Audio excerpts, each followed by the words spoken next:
नमस्कार। मैं Dhananjay Kumar the public India में आपका स्वागत है। मतदाता सूची जारी कल ही होनी थी, लेकिन नहीं हो पाई है। आज खबर है कि आज जारी हो जाएगी। और एसआईआर के बाद जो मतदाता सूची बननी थी, हालांकि सुप्रीम कोर्ट में अभी 7 और 8 अक्टूबर को सुनवाई होनी है और वहां उस दिन तय होगा कि मतदाता सूची जो बनी है, चुनाव आयोग ने एसआईआर करके बनाई है, उसके अनुसार वोटिंग होगी या कुछ और होगा। क्योंकि चुनाव आयोग ने जो एसआईआर किया है उसको लेकर के आप जानते हैं कि सुप्रीम कोर्ट में कई याचिकाएं दायर हुई, कई सुनवाइयां हुई हैं और फाइनल सुनवाई होनी है 7-8 अक्टूबर को। और जब फैसला आएगा, सुप्रीम कोर्ट ने यह भी कहा है पिछले सुनवाई के दौरान कि अगर लगा कि एसआईआर में वाकई बड़ी गड़बड़ी हुई है तो हम एसआईआर को कैंसिल कर सकते हैं। और एसआईआर को अगर कैंसिल किया जाता है, फिर कैसे चुनाव होगा, एक बड़ा सवाल है। कई लोग कह रहे हैं कि पिछले लोकसभा चुनाव के दौरान जिस मतदाता सूची से चुनाव हुआ था उसी से होगा। कुछ लोग कह रहे हैं कि बीजेपी ने जो एजेंडा बनाया था अपना, उस एजेंडे पे चोट लगी और बीजेपी नहीं चाहेगी कि उसके एजेंडे को चोट लगे।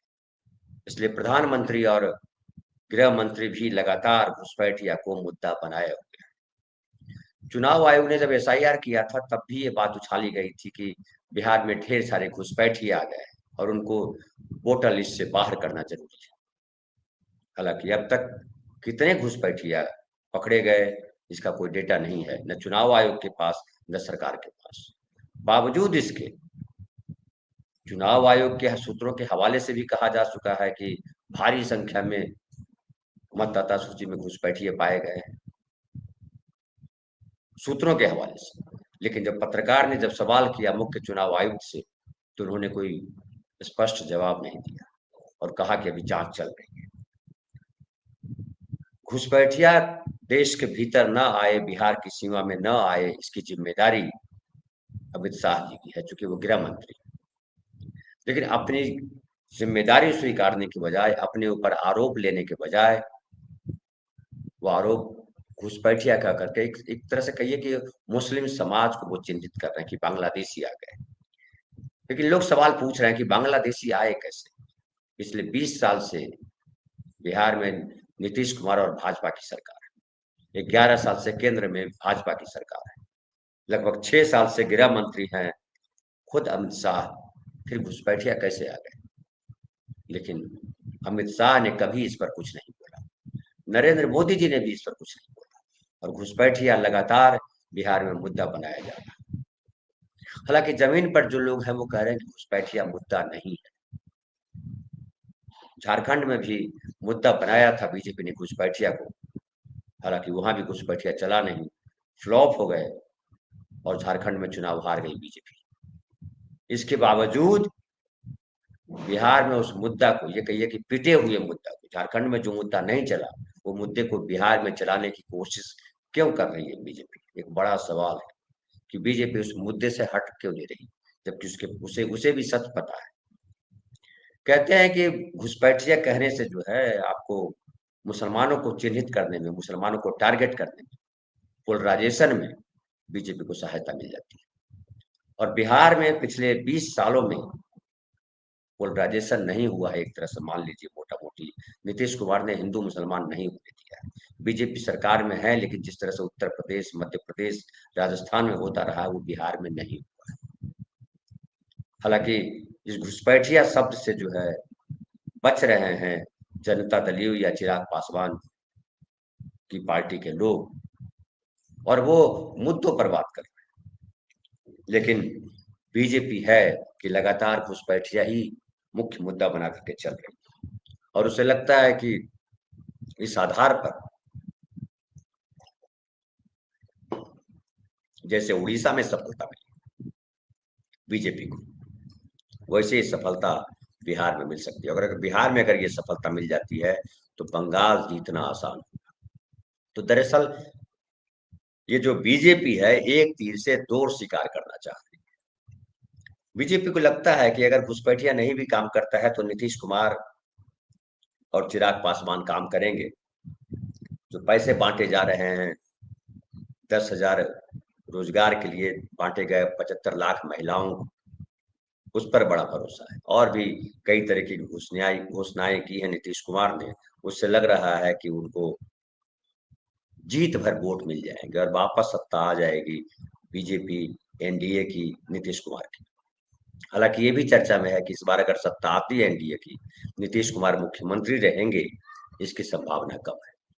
बीजेपी कोशिश में है कि कैसे भी कर इस बार बिहार पर कब्जा कर लिया जाए। हालांकि अकेले अपने दम पर बिहार में बीजेपी की सरकार बने, ये अभी संभव नहीं है, लेकिन बिहार में अपना प्रभाव बढ़ा सकती है बीजेपी, ऐसा उसको लग रहा है।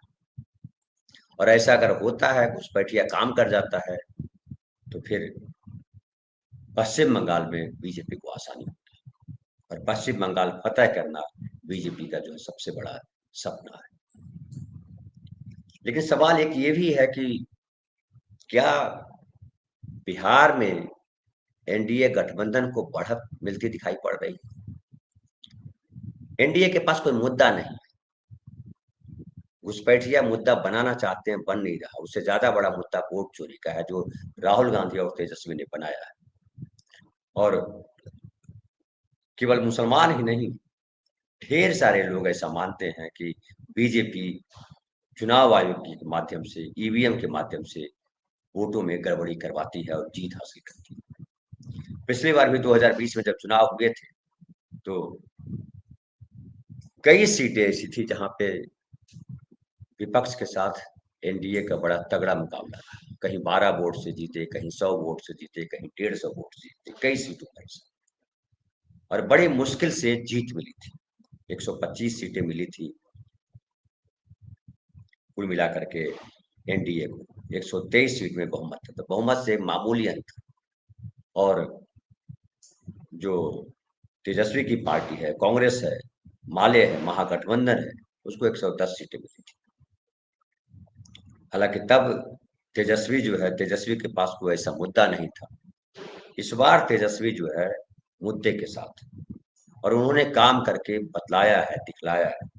2020 के चुनाव के बाद सरकार तो नीतीश कुमार ने पहले बनाई थी बीजेपी के साथ, लेकिन जब बीजेपी के साथ उनका भी झगड़ा हुआ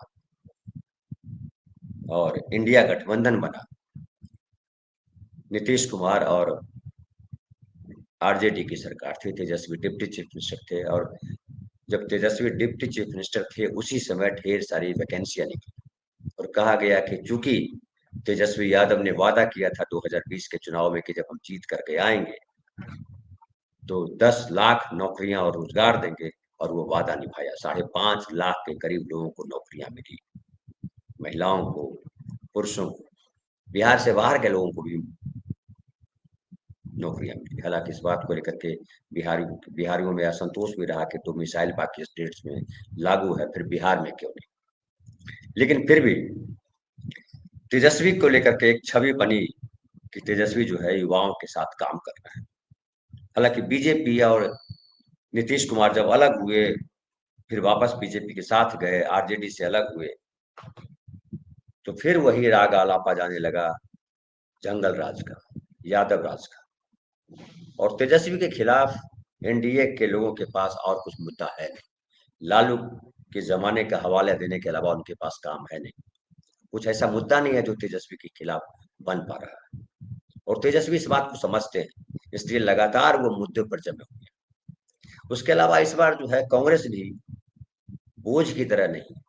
पिछली बार कहा गया कि कांग्रेस ने 70 सीटों पर चुनाव लड़ा, 19 सीटों पर जीत मिली, और कांग्रेस की वजह से हार हुई इंडिया गठबंधन की। अगर कांग्रेस कम सीटें लेती, माले को ज्यादा सीटें मिलती, आरजेडी को ज्यादा सीटें मिलती, तो उससे जीत में फायदा होता।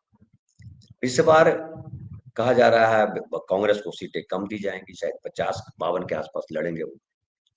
उसके अलावा राहुल गांधी जो है परसेप्शन क्रिएट करने में कामयाब हुए हैं कि ये भाजपा सरकार वोट चोरी करती है, ये भाजपा सरकार आरक्षण के खिलाफ है, ये भाजपा सरकार संविधान को बदलना चाहती है। ये सारे मुद्दे जो है वो सतह पे दिखाई पड़ रहे हैं, और एंटी भाजपा जो पार्टियां हैं, जो दल हैं, इन लोगों को ये विश्वास दिलाने में कामयाब हुए हैं कि ये जो भाजपा है वो सवर्णवादी पार्टी है, बनियों की पार्टी है, और अगर ये आती है तो फिर आरक्षण खतरे में पड़ जाएगा, संविधान खतरे में पड़ जाएगा। और उत्तर प्रदेश में जिस तरह से हो रहा है, जिस तरह से मणिपुर में हुआ, जिस तरह से लद्दाख में हुआ, जिस तरह से राजस्थान में हो रहा है, जिस तरह से मध्य प्रदेश में हो रहा है, उससे लोगों में ये डर स्वाभाविक है। और बिहार में वो जय श्री राम या जो है जय, एक नया आया है आई लव मोहम्मद, वो नहीं चल रहा। यहाँ तेजस्वी की पार्टी के लोगों ने नया नारा दे दिया, आई लव तेजस्वी। तो एक तीर से एक तरह से समझिए दो शिकार किया है तेजस्वी। तेजस्वी के लिए एक बढ़िया नारा भी बन गया है, और जो मुस्लिम समाज के लोग हैं उनको भी लग रहा है कि तेजस्वी के साथ अगर चले तो हमारी सुरक्षा ज्यादा सुरक्षित है। तो अब बिहार में हालांकि होना क्या है, अभी फर्स्ट वीक में 2-4 दिन में ही चुनाव आयोग घोषणा करने वाला है कि कब चुनाव हो। अब जो है बाकी कहा जा रहा है कि 15 तारीख के बाद चुनाव होंगे, चूंकि 22 नवंबर तक विधानसभा की अवधि है और उसके पहले चुनाव हो जाना चाहिए। 23 तारीख तक गठित हो जाना चाहिए विधानसभा। चुनाव आयोग के लोग आने वाले हैं और उस पर फैसला देंगे, लेकिन फिलहाल यही चल रहा है। अब चुनाव की घोषणा होने के बाद, उम्मीदवारों के नाम तय होने के बाद क्या मोड़ लेता है बिहार विधानसभा चुनाव, वो आने वाला वक्त बताएगा। लेकिन फिलहाल पासा जो है वो महागठबंधन के पक्ष में ज्यादा दिखाई पड़ रहा है। फिलहाल इतना ही। बहुत बहुत धन्यवाद।